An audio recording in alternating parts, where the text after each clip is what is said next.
Nigerian ക്രൈസ്തവരെ കൊലപ്പെടുത്തുന്ന തീവ്രവാദ ശൃംഖലകളിൽ ശ്രദ്ധ കേന്ദ്രീകരിക്കാൻ യു.എസ്. സൈന്യം. പശ്ചിമാഫ്രിക്കൻ രാജ്യമായ നൈജീരിയയിൽ ക്രൈസ്തവരെ കൂട്ടക്കൊല ചെയ്യുന്ന ഇസ്ലാമിക തീവ്രവാദ സംഘങ്ങളിൽ ശ്രദ്ധ കേന്ദ്രീകരിക്കാൻ യു.എസ്. പ്രസിഡന്റ് ഡൊണാൾഡ് ട്രംപ് സൈനിക നേതാക്കളോട് നിർദ്ദേശിച്ചതിനെ തുടർന്ന് യു.എസ്.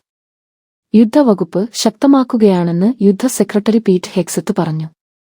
ആസിസ് ബന്ധമുള്ള ഭീകരർ ലക്ഷ്യമിട്ട് കൊല്ലുന്ന നൈജീരിയൻ ക്രിസ്ത്യാനികളുടെ ആഹ്വാനം ട്രംപ് കേട്ടുവെന്നും നടപടിയെടുക്കാൻ വകുപ്പിനോട് ഉത്തരവിട്ടെന്നും ഹെഗ്സെത്ത് പറഞ്ഞു. പശ്ചിമാഫ്രിക്കയിലെ ഭീകര ഗ്രൂപ്പിന്റെ ആഗോള പ്രവർത്തനങ്ങളുടെ ഡയറക്ടറായി പ്രവർത്തിച്ച ആസിസ് കമാൻഡർ അബുബിലാൽ അൽമിനുക്കിയെ കഴിഞ്ഞയാഴ്ച വധിച്ചതായും ഹെഗ്സെത്ത് പറഞ്ഞു.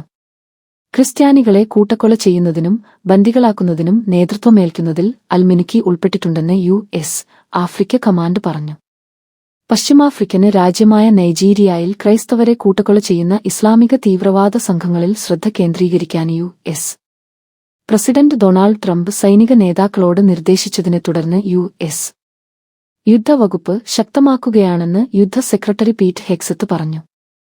ആസിസ് ബന്ധമുള്ള ഭീകരർ ലക്ഷ്യമിട്ട് കൊല്ലുന്ന നൈജീരിയൻ ക്രിസ്ത്യാനികളുടെ ആഹ്വാനം ട്രംപ് കേട്ടുവെന്നും നടപടിയെടുക്കാൻ വകുപ്പിനോട് ഉത്തരവിട്ടെന്നും ഹെഗ്സെത്ത് പറഞ്ഞു.